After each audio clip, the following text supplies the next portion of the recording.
भगवान की संत श्रवणी आचार्य श्री विद्यासागर जी महामनिराज की वात्सल्य मोती आचार्य गुरुवर श्री आर्य सागर जी महाराज की 10 लक्षण पर्यूषण पर्व की 16 कारण महापर्व की आचार्य संघ की देवों के वीर रहे जो 46 गुण के धारी उत्तम गति वासिव के करता मंगलकारी उपकारी अति सुंदर तुम निर्मल जिनका 1008 लक्षण सुभि कर सुंदर मन हर जिनवर सदा नमन हो मम क्षण क्षण।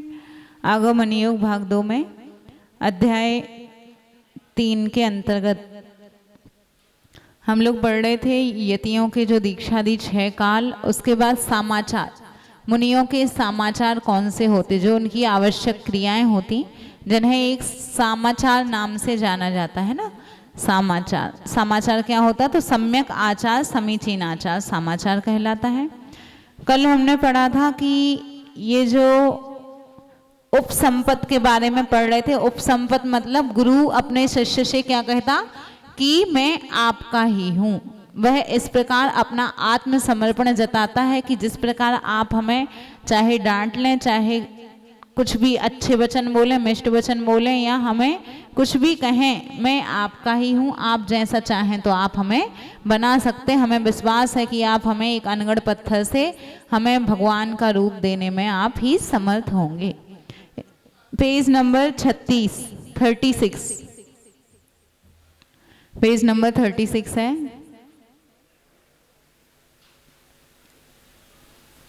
प्रश्न है 1536।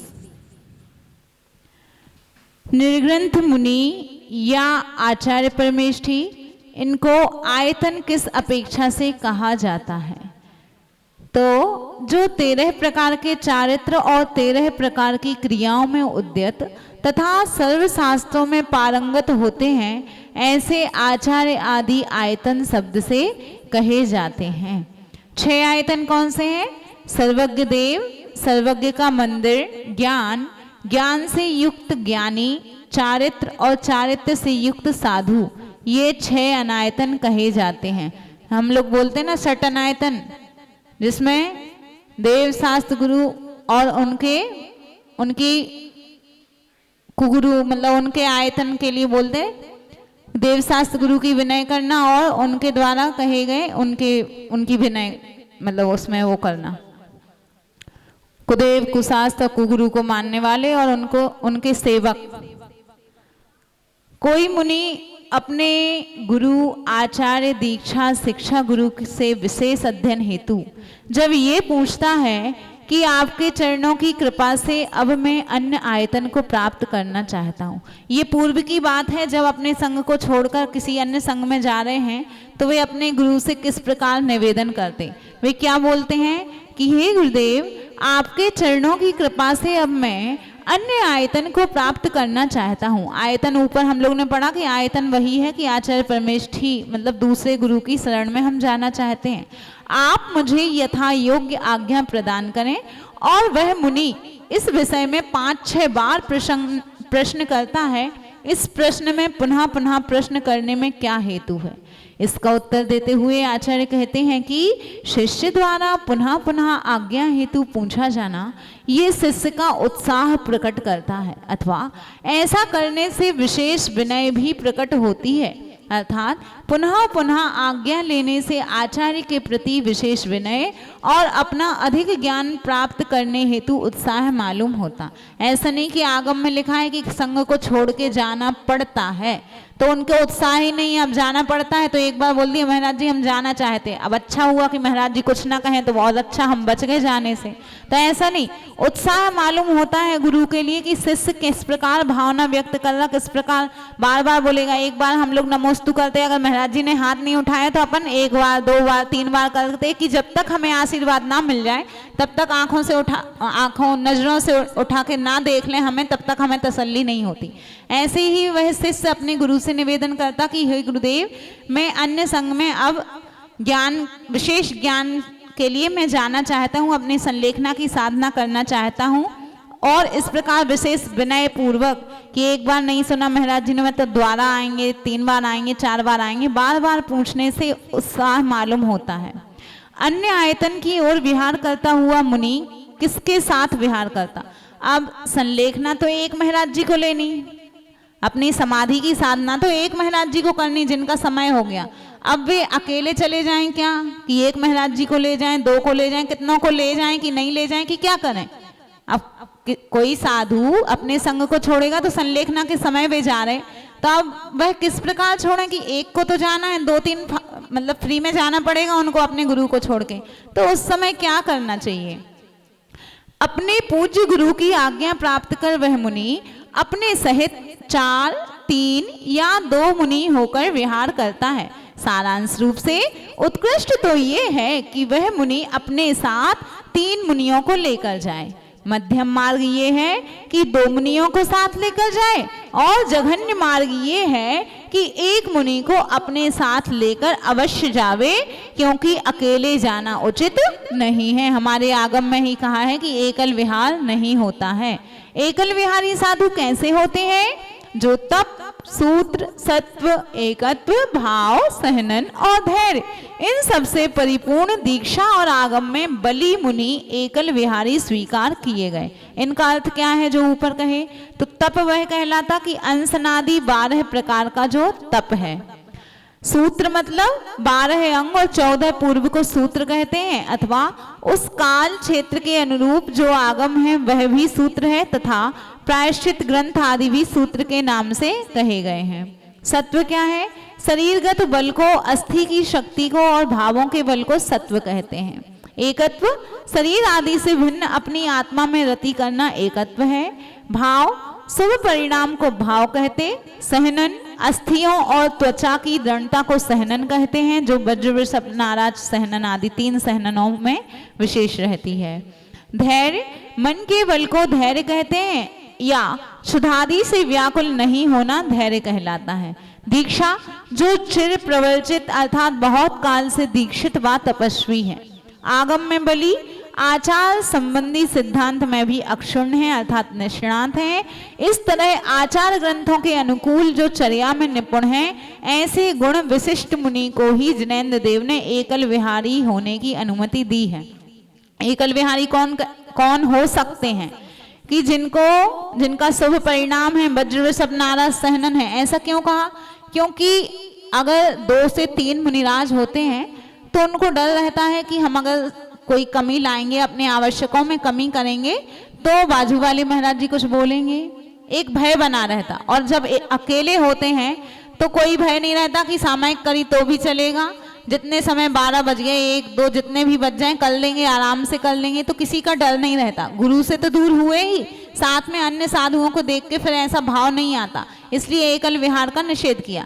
अगर एकल विहार होते हैं तो कौन कर सकते? जिनका शुभ परिणाम वज्र वृषभ नाराज सहनन ऐसा शरीर का सहनन है, मन का धैर्य है कि किसी ने कुछ कह दिया तो मन की शक्ति, उनका बल मन का वो भी है, और बहुत काल से दीक्षित हैं, एवं प्रायश्चित ग्रंथ आदि जिन्होंने पढ़ लिए, ऐसे महान आचार्य हैं जिन्होंने प्रायश्चित ग्रंथ पढ़ लिया। ऐसे नहीं कि दीक्षा हुई 1-2 वर्ष बस गुरु के पास रहे फिर अकेले चले गए। तो ऐसे मुनि एकल विहारी कहना उनको उचित नहीं है, ना करना चाहिए, क्योंकि उनको अभी इतना अनुभव नहीं हुआ है। मुनि को कहाँ कहाँ स्वच्छंद प्रवृत्ति को छोड़कर गुरु संग में रहकर एक साथ प्रवृत्ति करना चाहिए। तो कहते हैं मुनि को गमन, आगमन, सोना, बैठना, किसी वस्तु का ग्रहण, आहारचर्या, उत्सर्ग समिति मतलब लघु शंका, दीर्घ शंका और वार्ता बोलचाल आदि में स्वच्छंदता न करते हुए गुरु संघ के साथ ही प्रवृत्ति करना चाहिए। आप लोग देखते हुए महाराज जी लोग आहारचर्या को निकलेंगे तो साथ में जाएंगे, उत्सर्ग मतलब लघु शंका, दीर्घ शंका मतलब जंगल आदि क्रियाएं करते, या मंदिर में पूजन स्तुति के लिए महाराज जी जब आते अपनी देव वंदना के लिए तब भी साथ में ही आते, अकेले महाराज जी नहीं आते। और जब जहाँ जिस स्थान पे रहते हैं तो उस स्थान पर 1, 2, 3 आदि कई सारे मुनिराज लोग साथ में ही रहते हैं। यदि मुनि अकेला विहार करता है तो कौन कौन से दोष आते हैं? तो एकल विहार के दोष कौन से हैं? कि गुरु की निंदा, कि सील शून्य मुनि को किसने दीक्षित किया है, ऐसा लोग कहने लग जाते हैं। जब उन मुनिराज की चर्या देखते हैं तो देखते हैं कि ये सभी सामायिक सही समय नहीं कर रहे, किसी से भी बात कर रहे, बच्चों से भी बड़ों से भी। कई मुनिराजों की चर्या थोड़ी सी फिर शिथिल हो जाती, फिर उनको किसी का डर नहीं रहता। तो इससे क्या होता? गुरु की निंदा होती कि ऐसे महाराज जी को किसने दीक्षित किया, ये किनके शिष्य हैं। तो नाम उन पे ना जाके उनके गुरु पे जाता कि ये किसने दीक्षित किए हैं, और श्रुत का विनाश होता। मतलब एकाकी साधु को देखकर अन्य मुनि भी ऐसे हो जाते। पुनः कुछ अन्य भी मुनि देखा देखी कर अपने गुरु संग में नहीं रहते।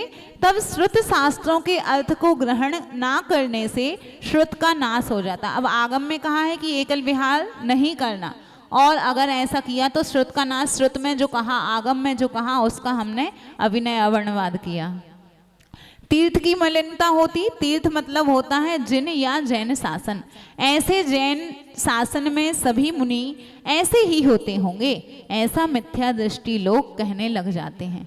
कई लोग ने जिन्होंने कभी मुनिराज को नहीं देखा हो, पहली बार अगर ऐसे मुनिराज को देख लें तो वे क्या समझेंगे कि सभी मुनिराजों की क्रियाएं ही ऐसी ही होती होंगी। तो इससे तीर्थ की मतलब हमारे जैन शासन का नाम फिर डल पड़ जाता। मतलब जैन शासन की जितनी महानता है वो फिर सब लोग उसे नीचा देखने लगेंगे, तो मलिन प्रतीत होता। और मूढ़ता, मूढ़ता मतलब निर्गलता एवं लोक निंदा से बुद्धि भी विकृत हो जाती है। लोक उनमें निंदा होती जिससे बुद्धि भी विकृत हो जाती, फिर असर नहीं पड़ता। कोई कुछ भी कह ले तो ढीठ से बन जाते कि कोई असर ही नहीं पड़ेगा। आकुलता रहती कि भय या अपमान आदि से निराकुलता नहीं रह पाती है। कुछ ना कुछ डर लगा रहता कि हमने अगर कोई गलत प्रवृत्ति कर दी तो कोई कुछ कहने ना लगे। अकेले कुछ भी गलत काम कर रहे तो कोई देख तो नहीं रहा, कोई ऐसे भय लगे रहते हैं, निराकुल नहीं रह पाते। कुशीलता, निरंकुशता के अभाव में व्रतों में भी विकृति आ जाती है। और पार्श्वस्था, सहधर्मी के अभाव में दुर्गुण प्रवेश कर जाते हैं। मुनि को अकेलेपन में कौन कौन सी विपत्तियां आ जाती हैं? एकल विहारी मुनिराज को कंटक, कांटे, ठूंठ, विरोधी, क्रोधीजन, कुत्ता, गौ आदि पशु, सर्प आदि हिंसक प्राणी, म्लेच्छादि नीच जन, विषैला आहार और हैजा व अजीर्ण आदि रोगों से आत्म विपत्तियां आ जाती हैं। अतएव मुनि को अकेले विहार नहीं करना चाहिए। यदि ऐसा है तो मुनि को कैसे रहना चाहिए? यदि विशाल संघ ना हो तो मुनि को गण या गच्छ के साथ ही रहना चाहिए। 3 मुनियों के समूह को गण कहते हैं और 7 मुनियों के समूह को गच्छ कहते हैं।